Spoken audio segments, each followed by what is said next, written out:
Okay, तो last video को हमने खत्म किया था इस वाले क्वेश्चन पे कि when it is better to use fibre optical cabling.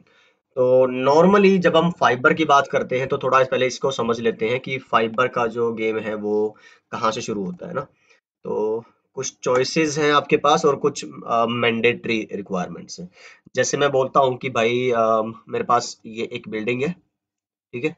Campus area network या फिर एंटरप्राइज नेटवर्क की बात कर रहा हूँ। दूसरी बिल्डिंग है, आपके पास एक तीसरी बिल्डिंग है, और ये आपका सर्वर रूम है, ठीक है। यहाँ पे आपके मल्टीपल फ्लोर होंगे, ठीक है। कैंपस एरिया नेटवर्क की जो मेरी वीडियो उसमें मैंने बहुत सारी चीजें स्ट्रक्चर्ड केबलिंग की कवर की है, अगर आपने नहीं देखी है तो जरूर देखिएगा। नेटवर्किंग प्रोजेक्ट्स की जो प्लेलिस्ट है चैनल में, उसके अंदर लिखा है कि how campus area network to design and how to configure, उसमें मिलेगा। तो यहाँ पे बहुत सारे स्विचेस हैं। एक्सेस स्विच 1 है, एक्सेस स्विच 2 है। तो एक्सेस स्विचेस का काम क्या होता है, आपके जो यूजर्स है ना, जो लैपटॉप है, पीसी है, कैमरे हैं, फोन है, प्रिंटर्स है, उनको नेटवर्क पे लेके आना, ठीक है। सेंट्रल नेटवर्क से उनको जोड़ने का काम करना। तो हर एक बिल्डिंग में, हर एक फ्लोर पे यूजर्स होते हैं। उसके हिसाब से फिर आपने क्या करना है, वहां पे नंबर ऑफ यूजर के हिसाब से एक्सेस स्विचेस लगाने। मान लो एक एक्सेस स्विच पे 24 पोर्ट्स हैं और वहां पे 10 15 20 यूजर है, तो एक एक्सेस स्विच काम कर देगा। अगर ज्यादा है तो मान लो 50 है, तो आप 2 3 एक्सेस स्विच लगाएंगे उसके हिसाब से ना। तो that does matter upon the number of users and that kind of traffic you have. But अभी मैंने इस एग्जांपल के लिए ले लिया कि भाई मैं एक एक ही स्विच सफिशिएंट मान के चल रहा हूँ, ठीक है। हर जगह मेरे क्या लगे हुए हैं, एंड यूजर। और एंड यूजर जब आप जोड़ते हैं अपने एक्सेस स्विच से to be connected to the central network, तो वो जो केबल यूज करते हैं that is your twisted pair cabling. अभी मैंने बताया आपको, क्योंकि 100 मीटर से ज्यादातर नहीं मिलते कभी भी, और उसी के दायरे में वो यूजर होते हैं उस फ्लोर के हिसाब से। तो आप 100 metre is more than enough in most of the cases. ठीक है, सारे ट्विस्टेड पेयर केबल है। दूसरा, जब हमने फिर बात की थी कि भाई जब आपको अपने एक्सेस स्विचेस को अपने डिस्ट्रीब्यूशन स्विचेस से जोड़ना हो, है ना। तो पर बिल्डिंग मैंने अभी यहाँ पे अज्यूम किया हुआ है, मेरे पास एक डिस्ट्रीब्यूशन स्विच है, ठीक है जी। अब मेरे को अपने सारे एक्सेस स्विचेस इस डिस्ट्रीब्यूशन स्विच से कनेक्ट करने हैं। पहला भी करना है, इसको भी करना है, और इसको भी। और ऐसा क्यों करते हैं मैं अभी बता देता हूँ थोड़ी देर में। रीजन ये है कि आपका जो सेंट्रल नेटवर्क है वो यहाँ पे है, मतलब जो आपका सेंट्रल डिवाइस है, आपका कोर स्विच, वो कहाँ पे रखा है, आपके सर्वर रूम में, कोर स्विच 1, ठीक है। और आप चाहते हो कि जो आपके जितने भी डिस्ट्रीब्यूशन स्विचेस हैं वो कहाँ पे कनेक्टेड हो, आपके कोर स्विचेस से, ठीक है। तो दूसरा डिस्ट्रीब्यूशन स्विच भी, तो डिपेंडिंग अपॉन जितने भी आपके नंबर ऑफ डिस्ट्रीब्यूशन स्विचेस हैं उसके हिसाब से आप अपने कोर स्विच पे कनेक्टिविटी ले आओगे। अच्छा, अब बात जो समझने वाली है वो ये है कि इस बिल्डिंग का साइज अगर आप ज्यादातर देखोगे तो 100 मीटर से ज्यादा, यार सोचो 100 मीटर कितना हो गया आपका, 300 सवा 300 फुट। तो बहुत बड़ी एक हाइट होती है। तो ज्यादातर नहीं देखोगे आप इतनी शायद, है ना। तो 100 मीटर बहुत होता है। तो आप चाहो तो यहाँ जो ये केबल है ना, तो आप ट्विस्टेड पेयर यूज कर सकते हो। तो स्विच टू स्विच है, तो ये कैसी रहेगी आपकी, क्रॉस। तो चल जाएगा काम यार, ऐसी कोई दिक्कत नहीं है। तो यहाँ पे आपके लिए फाइबर जो यूज करना है वो एक चॉइस है। पर अगर आप मेरी मानो, और अगर आप नेटवर्क स्पेशलिस्ट की मानो, डिजाइनर्स की मानो, और जो लोग काम कर रहे हैं अंदर के लोग हैं जिनको पता है सारी चीजों का ना, जो लॉस और वो सब झेलते हैं, परफॉर्मेंस के इश्यूज देखते हैं, वो कहेंगे कि यार फाइबर बिछाओ आप, है ना। Fibre is recommended choice for future usage. और अभी हम इस क्वेश्चन का जब आंसर करेंगे तो इसमें ये सब बातें करेंगे हम, क्यों फाइबर, है ना। But yes, that's optional kind of, कि आप तो उतना पैसा इन्वेस्ट नहीं करना चाहते, और अगर आपको लगता है कि मेरे पास चॉइस और मैं उसका फायदा उठाना चाहता हूँ, तो yes you can go with the Ethernet and twisted pair cross cable, ठीक है। अब लेकिन जब आपको जोड़नी होती है मल्टीपल बिल्डिंग्स अपने सेंट्रल रिसोर्सेज से, ये वे मोर देन 100 मीटर होता है, तो ये बहुत ज्यादा लेंथ है। यहाँ पे आपको फाइबर फिर यूज करनी ही करनी पड़ेगी, ठीक है। तो एक तो ये मैंने आपको सिनेरियो बता दिया कि फाइबर कहाँ यूज करें। दूसरा, सॉरी फॉर दैट, कि आप एक आईएसपी से जुड़ना चाह रहे हैं ना, इंटरनेट की आप कनेक्शन ले रहे हैं, और वो है आपका फाइबर बेस्ड कनेक्शन, है ना। तो ये आपका ऑप्शन हो सकता है कि जब आपको फाइबर की कनेक्टिविटी की जरूरत पड़े, ठीक है। हमेशा जरूरी नहीं फाइबर से, पर आजकल ज्यादातर कॉमन देखोगे, अगर आप इकोनॉमिक भी है, फाइबर इतना महंगा नहीं है, और आपको जो डिजायर्ड बैंडविड्थ है वो सब मिल जाती है। चलिए, अब टाइप्स ऑफ फाइबर की बात आती है। मैं थोड़ा सा कुछ चीजें यहाँ पे इंक्लूड कर दूं, फिर मैं बताऊंगा कि वाई फाइबर और क्या डिफरेंसेस, क्या फायदे हैं इसके ट्विस्टेड पेयर के कंपैरिजन में। ठीक है, तो जी अगर हम बात करें कि ये जो फाइबर यहाँ पे चलेगी, इसको बोलते हैं सिंगल मोड फाइबर, जो लॉन्ग डिस्टेंसेस के लिए जाती है। ठीक है, और इनमें लॉसेस क्या होते हैं आपके, कम होते हैं। ये जो अगर आपने चुना यहाँ पे कि ये भी आप फाइबर यूज करना चाहते हो, तो इसको बोलते हैं मल्टी मोड फाइबर। इसके अंदर लॉसेस बहुत ज्यादा होते हैं, इसलिए ये शॉर्टर डिस्टेंस तक जाती है। तो इसकी आई गेस 400 500 मीटर तक की लिमिटेशन होती है, और ये जो सिंगल मोड है ये इवन 40 50 किलोमीटर तक भी आप स्पैन कर सकते हो फाइबर। तो दैट्स अनबिलीवेबल है ना। तो ये कुछ रीजन हो सकते हैं आपके फाइबर लेआउट करने के। अच्छा, अब अगर आप यहाँ पे चलेंगे कि फाइबर ऑप्टिकल केबल जो एक ग्रेट चॉइस है, कब, जब आपको बहुत ज्यादा डेटा भेजना हो। ठीक है, और ज्यादा डिस्टेंसेस पे, ये कीवर्ड है यहाँ पे, स्पीड ज्यादा चाहिए तो फाइबर की। तो अब आप देखो क्या क्या चीजें यहाँ पे आपको पता चल रही है कि इसके अंदर लॉस कम है in comparison to twisted pair, speed ज्यादा है, बहुत दूर तक लेके जा सकते हो, और इस वजह से एज ए रिजल्ट जो है आप कम टाइम में बहुत लंबे डिस्टेंस तक ज्यादा अमाउंट ऑफ डेटा भेज सकते हो।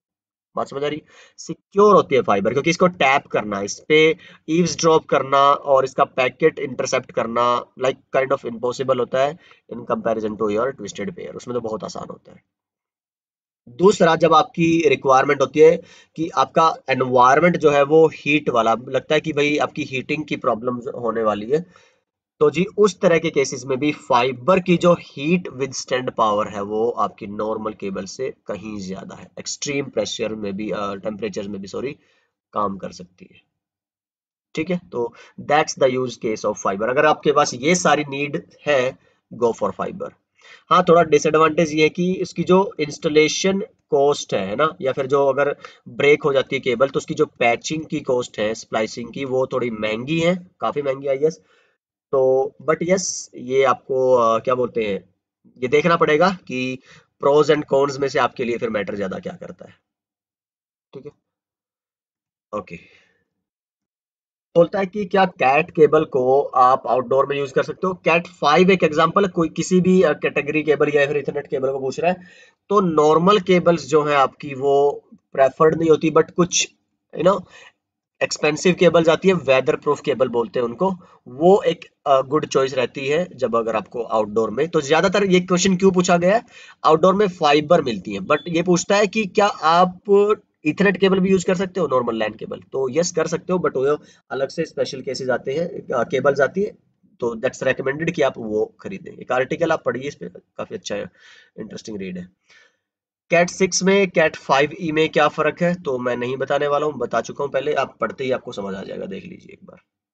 अच्छा, एक होता है RJ45 स्प्लिटर, तो मैंने कभी यूज नहीं किया है, तो ये क्वेश्चन मेरे को ठीक लगा, I thought about interest inserting this into this PDF. तो लेट्स सी, आप यहाँ देखो, तो ये क्या दिख रहा है कि आपके पास इधर से एक केबल आ रही है ना, मान लो आपका ये राउटर है ना, वाईफाई वाला राउटर है, उससे एक केबल आई और आपने इसमें लगा दिया ना। आगे मेरे पास कुछ ऐसा सिनेरियो है, मैंने कभी ऐसी नीड देखी नहीं, पर मान लो आपके पास कुछ ऐसा है कि आपके पास एक ये पीसी है, एक ये पीसी है, PC1 PC2, और आपके पास रिक्वायरमेंट ये है कि कई बार इस पीसी से आपको कुछ काम करना है और कई बार इस पीसी से कुछ काम करना है, मान लो इंटरनेट ही चलाना है, कई बार इससे कई बार इससे, दोनों पे एक साथ नहीं चलाना। अगर आप बोलो कि two computers at a time अगर आप कोई काम कर पाओगे, तो उसका आंसर है नो।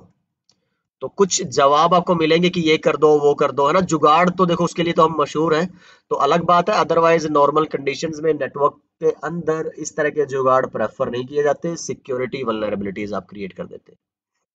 ठीक है, तो जो नॉर्मल आंसर इसका है वो नो है, बट यस दैट्स जो वही मैंने फॉलो किया। पर हाँ, अगर बोले कि एक डिवाइस, हाँ, दो इस तरह से काम कर सकते हैं कि one at a time, like half duplex, तो एक अलग बात है। रीजन ये है कि जैसे मान लो ये अगर राउटर से जुड़ा है, ये DHCP सर्वर का काम कर रहा है, आईपी दे रहा है, तो ये तो आईपी एक ही देगा ना, तो चाहे इसको मिलेगी चाहे इसको मिलेगी, तो काम तो एक ही करेगा। तो ये सब यहाँ पे लिखा हुआ है, और इसके बारे में अगर आपको और ज्यादा पढ़ना है तो आई गेस मैंने कोई लिंक यहाँ पे नहीं दिया है। ठीक है, इसको आप इसी तरह से करना, ये सेम क्वेश्चन आपको कई सारे आर्टिकल मिलेंगे, पढ़ना उसको। ठीक है जी। पीसी और डीएसएल आपके क्या है, डिफरेंट डिवाइसेस है, you use the straight cable for that. Crossover cable क्या है मैंने बताया है आपको।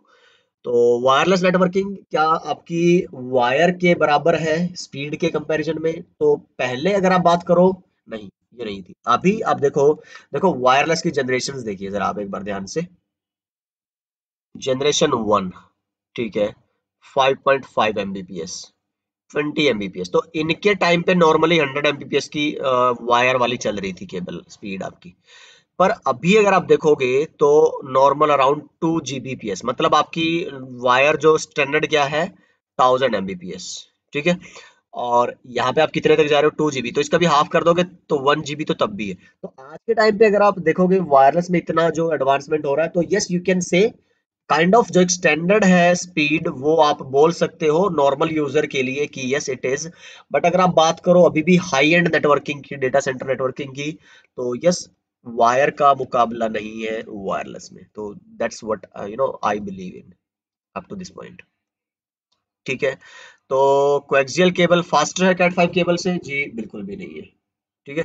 और जहां पे मैंने ये आपको कैट 5 लिखा है, ये कैट लिखिए जरा इसको, है ना, क्योंकि 10 एमबीपीएस का मैंने आपको जैसे बताया था, तो ये कैट 3 थी आई गेस, है ना।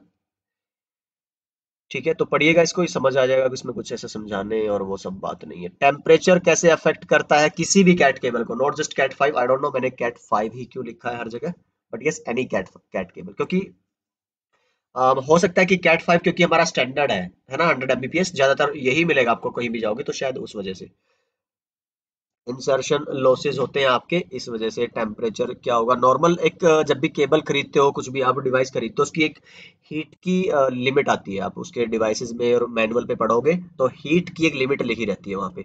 उससे ज्यादा अगर हीट होता है तो डिवाइस की परफॉर्मेंस पे फर्क होना पड़ना स्टार्ट हो जाता है। और एक टाइम ऐसा भी आएगा लंबे टाइम तक अगर वो उससे ज्यादा टेम्परेचर पे काम करेगा तो इट कैन लाइक क्या बोलते हैं उसको, क्रैश भी हो सकता है, आपका डिवाइस खराब हो सकता है। सिंगल मोड मल्टी मोड मैंने बता दिया था आपको, ये भी एक बार देख लीजिएगा इसके बारे में। यूटीपी एसटीपी इनके बीच में डिफरेंसेस हम डिस्कस कर चुके हैं, पढ़ लीजिएगा आप इसको। गीगाबिट इथरनेट, इसके ऊपर मैंने अपनी सीसीएनए में स्विचिंग का जो सेक्शन है उसके अंदर एक बहुत वीडियो बनाई हुई है, लेंथी 20-30 मिनट की है। और स्पेशल हमने इथरनेट के स्टैंडर्ड्स की बात की है, 802.3 एबी जो बाकी है, जी यू, है ना। 10 एमबी के लिए कौन सा स्टैंडर्ड है, 100 एमबी के लिए कौन सा स्टैंडर्ड है, base T, base T x, S x, F x, इसका क्या मतलब है। तो ये सारी सीसीएनए की स्विचिंग वाली सीरीज में चेक करिएगा, एक वीडियो मिलेगी आपको इथरनेट स्टैंडर्ड्स के ऊपर। ठीक है, सिंगल मोड फाइबर और मल्टी मोड फाइबर, तो ये डिस्टेंस हमने सारी बातें करी हुई है। क्वेश्चन नंबर जो 21 है, इसका कोई अभी बेस नहीं है आज के टाइम पे, सिर्फ वही बात यहाँ पे हाईलाइट और पॉइंट आउट करने के लिए मैंने ये क्वेश्चन डाला, अदरवाइज इसका कोई लॉजिक नहीं था मेरे लिए। तो इसको पढ़ोगे आपको समझ आ जाएगी बातें, है ना। ठीक है। तो जी हाइब्रिड फाइबर कोएक्स क्या है, एचएफसी, ठीक है, इसके बारे में बात करते हैं। बारे में बात करने से पहले या इसके साथ साथ मैं अगर आपको दिखाऊं कि जो केबल टीवी है घर पे, है ना, केबल टीवी कनेक्टर, तो ये आपके कुछ इस तरह के कनेक्टर मिलते हैं, याद है। ठीक है। तो घर पे जो डिश टीवी होती है उसमें इस तरह की केबल आगे लगती है, तो ये केबल है कोएक्सियल। ओके। तो हमें लगता है कि कोएक्सियल केबल से ही हमारे घर में जो कहानी घर घर तक की, क्योंकि सास भी कभी बहू थी, या फिर आजकल जो भी चल रहा है ना, तो ये उसी से आता है सारा कनेक्शन आपका। पर ऐसा ट्रू नहीं है, पिछले बहुत टाइम से जो आपकी इंडस्ट्री है वो हाइब्रिड एक एनवायरनमेंट यूज करते हैं। तो वो क्या है आपका हाइब्रिड फाइबर कोएक्सियल। ठीक है। तो जो कस्टमर से आपकी प्रोवाइडर्स तक, है ना, जो आपकी टेलीकम्युनिकेशन इंडस्ट्री है वहां तक जाती है, तो वो जाएगी। तो मतलब क्या हुआ, आपका घर हुआ, घर पे आपका जो कनेक्शन आया होगा, केबल वाले आपको लगा के देखेंगे कनेक्शन, तो जो केबल कंपनी तक है वहां पे जाती है कोएक्सियल केबल। लेकिन यार कोएक्सियल केबल तो पता है आपके 1000 अगर यूजर है ना, एक जगह पे 1000, 5000, 10,000, सोच के देखिए, इनका थोड़ा थोड़ा डेटा भी होगा, तो बैकबोन पे तो बहुत ज्यादा डेटा चाहिएगा ना आपको। ठीक है। तो कोएक्सियल केबल में क्या इतना ज्यादा डेटा होल्ड करने की या ट्रेवल कराने की पावर है यहाँ पे? नहीं। तो ये जो केबल कस्टमर से जाती है सेंट्रल तक वो है कोएक्सियल, और आगे जो ये बैकबोन है ये है फाइबर। इसी तरह से चलता है। तो ट्रंकिंग जो है आपकी सारी फाइबर पे चलती है। तो यहाँ पे यही मैंने बताया हुआ है थोड़ा सा, तो मुझे इंटरेस्टिंग सा लगा। That's why I thought about कि व्हाई नॉट इंक्लूड दिस। ठीक है, तो बहुत पुराना नेटवर्क है ये एचएफसी। और आपको जो टीवी फिल्में, अगर आपको बचपन की यादें हैं अभी भी, कि जब हम हफ्ते में एक दिन दो दिन फिल्में आया करती थी, आई गेस फ्राइडे सैटरडे या फिर संडे को आती थी ना, चित्रहार आता था, रंगोली आती थी, बड़ा इंतजार रहता था यार, है ना, छुट्टियों का या सुबह सुबह का। तो ये उन दिनों की बात है। तो हमें कहाँ पता था यार कि ये ऐसा नेटवर्क और ये सब चीजें भी होती है। तो अमेजिंग सा लगता था ना, आउट ऑफ द वर्ल्ड। तो नहीं पता था कि एक दिन वहीं पे लैंड करना है, वहीं जॉब इकोसिस्टम सारा वही रहने वाला है हमारा। चलिए, तो we are here. But ultimately fibre कैसे काम करता है उसके बारे में लिखा है। तीन चीजें, तीन कंपोनेंट होते हैं फाइबर के। पहला, जब आप लाइट सोर्स फाइबर को एज एन इनपुट जनरेट कराते हो, फिर आप एक केबल से भेजते हो, और जब रिसीव करते हो तो एक वहां पे फोटो डिटेक्टर होते हैं, और वो जो आपको रिसीव करते हैं सिग्नल को, और उसको इंटरसेप्ट करते हैं। ठीक है, तो that's it what I have drawn here. Cable shielded और पेयर क्यों है ये मैं आपको बता चुका हूँ। अगर एक लेंथ से ज्यादा लेके जाते हैं आप किसी केबल को, तो मैं बता चुका हूँ लॉसेस आपके होने शुरू हो जाते हैं। ये है colour sequence straight and cross through का, जिसकी अभी आपको टेंशन लेने की जरूरत नहीं है, क्योंकि मैंने आपको बोला था ऑटो एमडीआईएक्स जो फीचर है, उसमें जो दोनों डिवाइसेस एक दूसरे से नेगोशिएट करते रहते हैं, और अगर उनको लगता है दोनों डिवाइसेस सेम है, तो वो लॉजिकली अपने आप से, without you doing anything, without you using cross over cable, या आप आंख मीच करके कोई भी केबल लगा दो स्ट्रेट या क्रॉस, वो अपने आप लॉजिकली चेंज कर लेंगे। ठीक है, इसीलिए बोलते हैं कि आज के टाइम पे इतनी टेंशन लेने की जरूरत नहीं है। बिल्कुल लेमन लैंग्वेज में बोल रहा हूँ आज के टाइम और ये सब। But yes, that's because of this feature of auto MDIX. मैं अगेन ब्रॉट अप कर रहा हूँ, ताकि किसी लो लेवल एग्जाम अगर आप देते हैं तो उसमें इट विल बी देयर। ठीक है जी। फाइल शेयरिंग के लिए दो कंप्यूटर्स आपको जोड़ने हैं, तो क्या ऐसा पॉसिबल है हब या राउटर या स्विच यूज किए बिना? जी बिल्कुल पॉसिबल है। अगर आप देखेंगे थोड़ा सा, मैं आपको बताऊं, अगर आपके पास, note this one, yes, logical computer अगर है हमारे पास, for example like this, PC laptop, दोनों लैपटॉप है, एक पीसी दूसरा लैपटॉप है ना, कुछ भी हो, पर आप उनके बीच में क्या लगा दीजिए, केबल, तो ऑटोमेटिक सिलेक्शन करते हैं, तो देखिए क्रॉस केबल पिक की है इसने। ठीक है, तो अगर हम बात करें नेटवर्किंग की, तो एक पर्सनल एरिया नेटवर्क होता है जिसमें एक डिवाइस दूसरे से जुड़ा होता है डायरेक्टली, है ना। तो अब इनके बीच में या तो आप सेम नेटवर्क की आईपी रख दीजिए, जैसे 10.0.0.1 एक साइड हुई, और 10.0.0.2 एक साइड हुई। दोनों सेम नेटवर्क पे हैं तो एक दूसरे से पिंग करेंगे। ठीक है, और पिंग करेंगे तो फिर आप एक दूसरे को डेटा भी शेयर कर सकते हैं। ठीक है, पर इस केस में इवन आपको स्टैटिक आईपी भी देने की जरूरत नहीं है। अगर आप यहाँ पे ऑटोमेटिक पे क्लिक करेंगे ना, तो आपको एक अपीपा से आईपी मिल जाएंगे, क्योंकि अभी आप डीएचसीपी सर्वर से तो कनेक्टेड नहीं हो।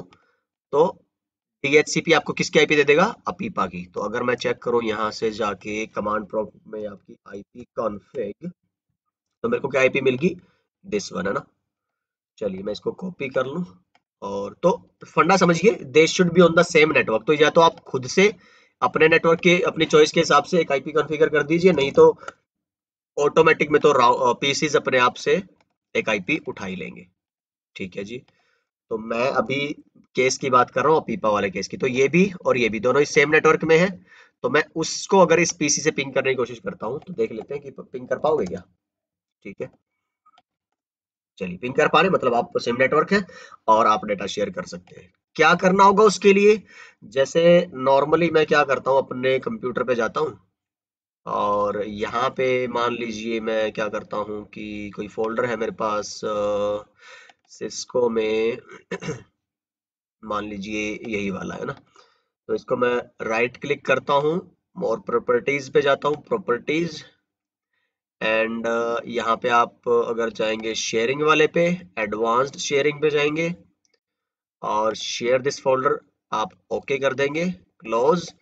इसके बाद फिर क्या करेंगे आप, अगर मतलब ये फोल्डर आपने शेयर कर दिया, इवन आप एक ड्राइव को भी आई गेस शेयर कर सकते हैं। अगर मैं दिखाऊं यहाँ से, वही प्रॉपर्टीज में जाएंगे, शेयर में जाएंगे, एडवांस शेयरिंग में, और शेयर दिस ड्राइव, तो पूरी ड्राइव भी शेयर हो जाएगी। ठीक है, इतना करने के बाद जब आप इस कंप्यूटर के रन में जाएंगे, इसमें रन आता है क्या? नहीं पता मुझे। रियल में दिखाता हूँ, विंडो आर करके ये रन है। इसमें आप यहाँ पे अगर लिखते हैं सामने वाले पीसी की आईपी, तो ये वाली है ना, और आप एंटर करते हैं, तो इसको एंटर करते ही जब आप अच्छा, इसमें डबल को आता है कि सिंगल आता है यार, मेरे को ये देखना पड़ेगा। हाँ, डबल बैकस्लैश। उसके बाद ये सर्च करेगा कि भाई आप सेम नेटवर्क पे हो, उस उधर वाले की नेटवर्क डिस्कवरी ऑन है कि नहीं है। अगर सब कुछ सही है तो आपको एक डायलॉग बॉक्स आएगा जिसमें उस वाले दूसरे वाले रिमोट कंप्यूटर का यूजर नेम पूछेगा और उसका पासवर्ड पूछेगा। तो इस कंप्यूटर पे जो आपने एक अकाउंट बना रखा होगा ना एडमिन वाला, उसका यूजर नेम और पासवर्ड आप डालो, और आप वो जो उधर से फोल्डर या ड्राइव आपने शेयर की थी वो आ जाएगी। उधर से जो भी आपको डेटा अपने कंप्यूटर में डालना है आप कर लो। तो यस, इट इज पॉसिबल। तो एक आर्टिकल है, आप यहाँ पे जाओ तो जो मैंने यहाँ पे आपको स्टेप्स बताए वो सारे लिखे हुए हैं। आरजे 11 में और आरजे 45 में क्या फर्क है? आरजे 11 आपका है जो आपकी टेलीफोन लाइन है ना, अगर आप देखोगे जो पुरानी टेलीफोन सर्विसेज थी, लेगेसी टेलीफोन, अभी तो हम क्या यूज करते हैं, आपकी आईपी बेस्ड है ना, आईपी टेलीफोनी यूज करते हैं। आरजे 45 वाले कनेक्टर यूज करते हैं। आईपी सारी आपकी नेटवर्किंग और कॉलिंग, वॉइस एंड वीडियो चलती है। पर पहले ट्रेडिशनल आपके पास लैंडलाइन फोन हुआ करते थे, उसमें चलते थे ये आरजे 11 कनेक्टर। ठीक है, तो अगर आप देखोगे यहाँ पे ये 4-6 पिन के कनेक्टर हुआ करते थे इस तरह से ना। इनके अंदर आपकी आती थी जो टेलीफोन की वायर होती थी, आरजे 11 टेलीफोन सॉकेट कनेक्शन। ठीक है, तो ये देखिए आपको दिख जाएगी बहुत सारी चीजें हैं। ये देखो, ये आपका टेलीफोन का वो होता था और इसमें लगती थी, और ये बैकबोन के टेलीफोन वाले कनेक्शन से आपका जुड़ जाता था। ये देख लीजिए जरा। ठीक है, तो इसकी पिन स्ट्रक्चर है, तो जितना चाहे आप इसके बारे में पढ़ सकते हैं, पर अपने को सिर्फ अभी तो हमारे लिए तो लेगेसी है यार ये ना। ये देखो, ये अच्छे से और बताया हुआ है। 45 वाला 8 पिन का है, आरजे 11 वाला 4 पिन का है। ठीक है, तो आप देखिए आपको कितना इसके बारे में पढ़ना नहीं पढ़ना है। Otherwise RJ 11 is for your traditional phone networking and RJ 45 is for the data networking. ठीक है, सब लिखा हुआ है यहाँ पे। पावर ओवर इथरनेट क्या है? अगर मैं पैकेट ट्रेसर पे चलूँ, एक बार देखिए जरा। ठीक है, तो मान लीजिए जो मेरे पास घर पे राउटर है ना, वाईफाई वाला, ये, ठीक है, इसके जो 4 स्विच के पोर्ट्स हैं, अगर आपको ध्यान हो, इसके अंदर एक स्विच भी होता है, 4 पोर्ट आपको उसमें मिलते हैं, दिस वन है ना। तो मैं चाहता हूँ कि यहाँ पे मेरा कैमरा चल जाए यार, है ना, मैं अपना कैमरा मॉनिटर कर पाऊँ। तो कैमरा तो खैर मैं नहीं शायद मेरे को मिलेगा पैकेट रेसर में। तो मैं कैमरे की जगह मान लेता हूँ फोन को, है ना। तो ये समझ लीजिए कि चलो मान लो फोन चलाना है ना, तो कैमरे का एग्जांपल ले लो, फोन का ले लो। अब अगर जब आप इसको जोड़ देते हो ना फोन को, किससे, आपका इस वाईफाई वाले राउटर से, है ना। चलिए, तो मैंने यहाँ जोड़ा, स्विच की साइड गया, और ये स्विच का पोर्ट है। ठीक है, थोड़ी देर में देखोगे अगर आप, ये डाउन है अभी तक। क्यों है डाउन? क्योंकि आपके इस डिवाइस को, इस फोन को, इस कैमरे को पावर भी चाहिए चाहिए होती है। दिखा, device must be powered on. तो पावर के लिए आपको अलग से अडेप्टर आते हैं, याद है। तो अगर आप जाओगे यहाँ पे और अगर आप लिखोगे आईपी कैमरा पावर अडेप्टर, जो भी स्पेलिंग है, तो ये दिख रहा है आपको, मिलते हैं अडेप्टर्स, ये आते हैं। तो ये अडेप्टर आप लगाओगे और तब जाके आप अपना कैमरा या फोन को पावर दे पाओगे। तो ये वो केस है। तो ये नॉर्मल है जब आपके पास क्या बोलते हैं कि ये जो है डिवाइस, ये स्विच या फिर जो, हाँ, स्विच की बात कर रहे हैं, तो ये तो मैं अभी सिर्फ घर पे समझाने के लिए।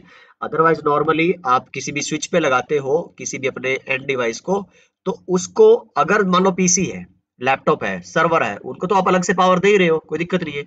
पर फोन और कैमरा जिनको थोड़ी पावर चाहिए होती है ना, जैसे लैपटॉप को बहुत ज्यादा पावर चाहिए, आपके पीसी को 220 वोल्ट चाहिए, तो उतनी तो आप छोड़ दीजिए, पर जो इनको कम पावर चाहिए, तो उसको स्पेशली अडेप्टर ना लगाना पड़े। ये जो केबल है, इथरनेट केबल, इसी से उनको पावर मिले। कुछ ऐसा कर पाएंगे हम, देख लेते हैं कि अगर मैं नॉर्मल स्विचेस लेता हूं, इसके साथ कोई एंड डिवाइस जोड़ता हूं, for example like these IP phones, और योर क्या बोलते हैं, कैमराज, आईपी कैमराज, तो वो पावर अप नहीं होते, they need external source. But अगर आप एक ऐसा डिवाइस ले लें, जैसे ये लेयर 3 स्विच है मेरे पास एक, और ये पीओई स्विच है, पावर ओवर इथरनेट, मतलब इसमें अगर आप एक कमांड चलाएंगे, कैसे पता करेंगे ये पावर ओवर इथरनेट इनेबल है, यानी शो पावर इन लाइन, ऐसी इसके अंदर कोई कमांड चलती ही नहीं है। ये देखिए, पोर्ट सिक्योरिटी है, प्रिविलेज है, प्रोसेसेस है, पर शो पावर ऑनलाइन ऐसा कुछ नहीं है। पर इसमें अगर आप देखोगे